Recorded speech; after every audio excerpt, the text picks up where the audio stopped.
Hey Leo Ascendant, it's Michelle, your practical priestess here at Divinely Genuine. So I am having to use a different phone. I'm having some technical difficulties this time around. So I hope that you can hear me well and that the visual is is good as well. Sorry. You know what I'm trying to say, right? Okay, so Leo Ascendant. This is not for Leo Sun or Moon unless you also have Leo Ascendant or Rising. So what you need to do in order to find that out is Google your natal birth chart. You can go to astro.com and do it there. You will need your birth time for the chart, for an accurate chart and for an accurate ascendant sign, okay? So once you get your chart, it's going to pull up a wheel like this. I'm not sure how good you can see this, but it's a circle or wheel divided into 12 sections, each representing an area of life and how we're affected. And there are the 12 zodiac signs as well, okay? The ascendant is here, dividing the middle of the wheel with the descendant. It's marked by AC, and it's also going to be in this first house on the bottom half of the circle marked by a 1, okay? There will be a key. If you use astro.com, there will be a key or a log on the bottom left, and it'll say AC Leo or AC Libra or Virgo, whatever your ascendant is, okay? So that's how you find that out, and then you can watch the appropriate video.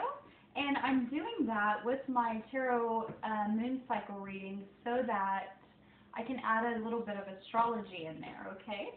So for you Leo Ascendants, the full moon in Pisces on August 26th, it's happening at 3 degrees, I believe. So if you have any planets in the 8th house of Pisces for you guys, in the range of 3 degrees, then it's going to affect you that much more, depending on which planet it is, would be how it's affecting you.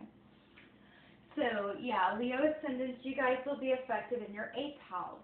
Our 8th house is home to Scorpio and Pluto, which is death and rebirth. It's our hidden things and shadows. Sex is there, intimate sex is there, as Scorpio goes deep. And it rules things that we don't want to talk about, hidden things, secrets. It also rules other people's money, things we don't want to deal with, like taxes. It's the underworld. I want to just double check. So if we had 5 here, Leo here, then we'll have Cancer, Gemini, Taurus, Aries, and Pisces, yes. Alright guys, so that is where you guys will be seeing this full moon take effect, okay? Other people's money, that could be a definite good thing, especially if it's a culminating energy. And it could be done in this is your spiritual world. Pisces is the spiritual, other realms, the dream world. You could have some dreams, you could have more intimate sexual happenings. I don't know what to call that because I don't want to go all into if you're with someone or not and how that can work, because I mean, from my perception, you can have an intimate sexual relationship with someone you're not in a loving relationship with. I mean, I feel like you could have that with a freaking stranger because we don't know about connection, and I mean, we don't, just because you're with someone 20 years does not mean that you'll have a deeper connection with them than someone you just met. So, I'm going to get myself in trouble stirring up some shit. I better stop.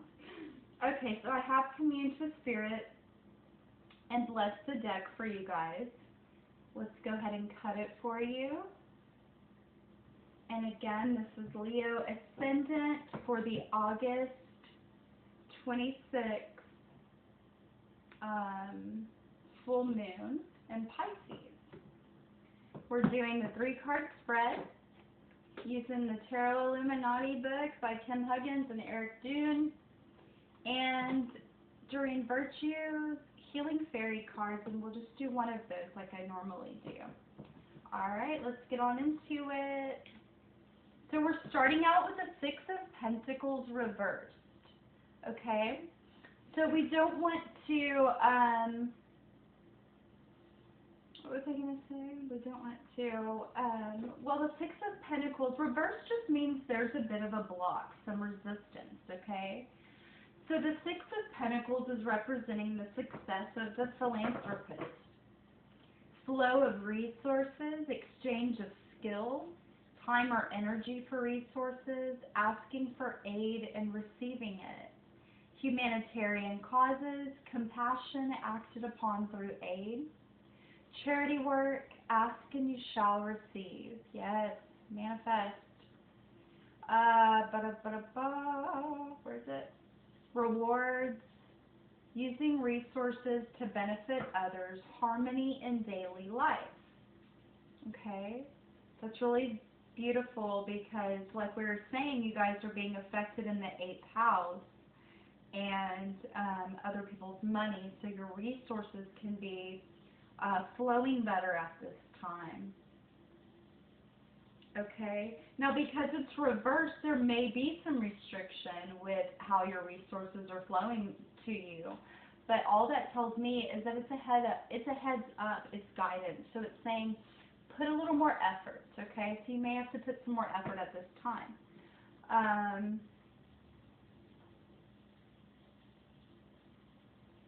Charity work. Oh, I forgot I'm cooking something. Give me just a sec, sorry. I hear it burning. Woo. Totally forgot I had put something in the oven, so sorry. Alright, so a bit of restriction with the flow of energy and resources back to you. Bit of restriction with maybe some charity work you're taking a part of. Okay, and finding that harmony in daily life, which just means you need to try a little harder. That's all that is, nothing to fear. We've got a reverse 6 of Swords next. Okay, I'm going to turn these over for my sake. So 6 of Swords. Swords typically represent decisions. The 6 is the house of Virgo, which is service to others. Okay, that was the Pentacles.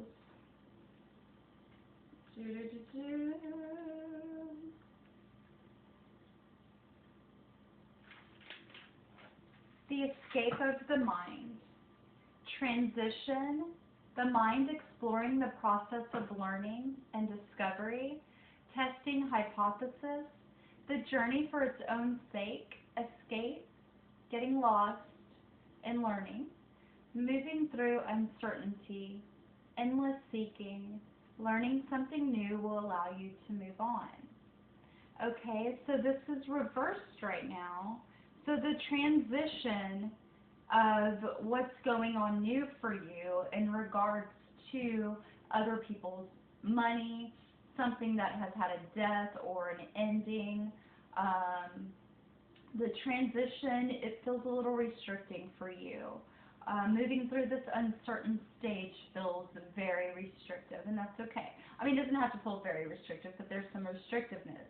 Just proceed, okay? Proceed, go with the flow. Try not to escape too much, you know, with like alcohol, drugs, whatever. It is affecting you guys in the area of your shadows, and this is the escape of the mind. But it is reversed, so there's a bit of a block to escape. Maybe then you guys need to, you know, do whatever you can to de-stress yourselves. Escape in good ways, because it's restricting your ability to escape. So escape of the mind, escape in a good way. Like I set for myself up a little shrine area or an area to pray and to commune with spirit and to manifest, to intentionally give myself moments in my day to think about what I want, so that I know I'm taking that time. So to escape in that way, to escape your mind and just daydream about what you want is just so beneficial, because then you're playing the alchemist, the magician. I think that's the best way to work with that energy. So then our third card, we have the Four of Cups. So the Four of Cups is,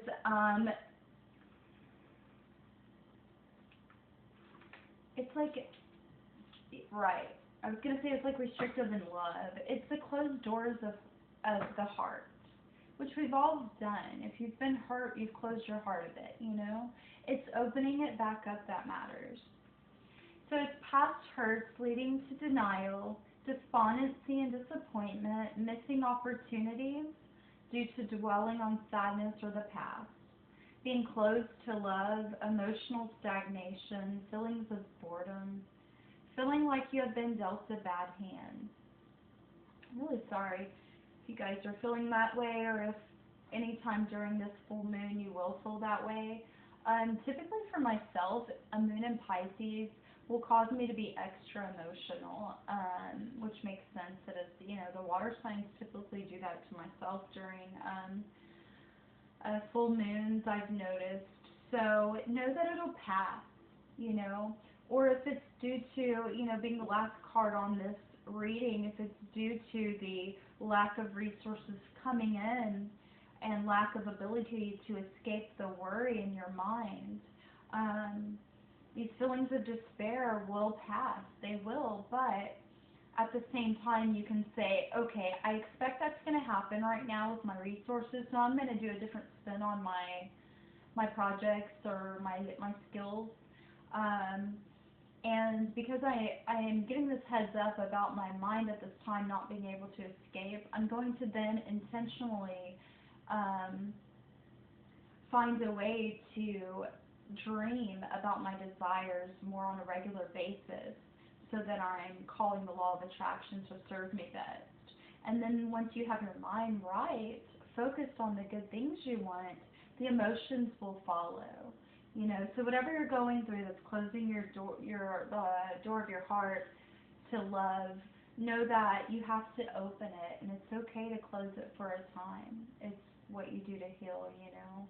We all do that automatically, but to truly heal, you need to open that back up to welcome and love. And then your resources will go as well. Kindness is your healing fairy card. This one's been real popular lately. Practice kindness in all your thoughts and deeds today toward yourself, other people, animals, and the environment, and watch the rewards come your way. This will be a good way to escape, too. We often refer to kindness as thoughtfulness, yet kindness is more correctly described as lovefulness. By drawing this card, the fairies hand you the wonderful assignment of looking for opportunities to be kind today. This may mean undercover kindness, which you do anonymously good deeds, or it could mean being extra alert for strangers who could use a helpful hand or a thoughtful word. Kindness can also entail letting someone else win the argument or volunteering for a cause you truly believe in. This is a great way to open your heart up. Just being kind. It's almost an easier way to get to that grateful vibration of love. By paying attention to the implications of every thought and action, you begin to develop a kindness habit. Your new energy of kindness attracts new loving friends into your sphere.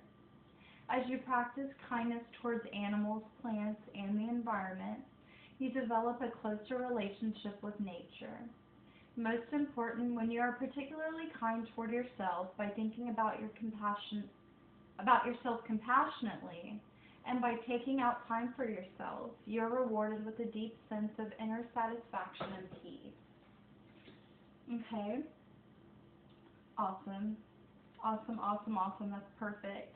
And so Leo Ascendant, for this Pisces full moon on August 26, 2018, your affirmation is, I am kind, thoughtful, and and loving to myself and others. I hope you guys enjoyed your reading for the full moon in Pisces. Like, share, and subscribe if you feel led. If you're interested in my services, go to divinelygenuine.com. And don't forget to howl at the moon. I love you guys. Peace.